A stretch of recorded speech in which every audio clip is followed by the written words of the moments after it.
Ibinahagi ng ilang fans sa social media ang mga behind-the-scenes na kaganapan sa naganap na shooting nina Paulo Avellino at Kim noong linggo.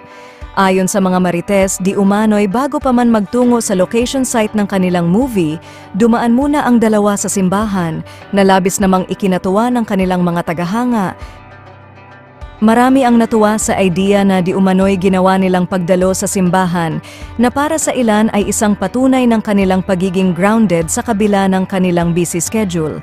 Marami rin ang kinilig at nagbigay komento tungkol sa sweetness na ipinakita ni Paulo kay Kim sa set. Ipinakita umano ni Paulo ang kanyang pagiging maalaga habang asikaso niya si Kim, bagay na nagpawaw sa mga fans. "Ang sweet nila, nakakakilig sobra," ani ng isang netizen.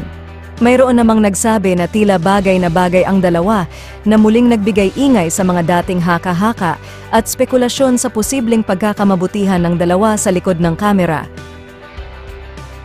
Bagaman walang kumpirmasyon tungkol sa tunay na estado ng relasyon nila Paulo at Kim, hindi maikakaila ang chemistry nila on-screen at off-screen na patuloy na nagbibigay ng saya sa kanilang mga taga-suporta.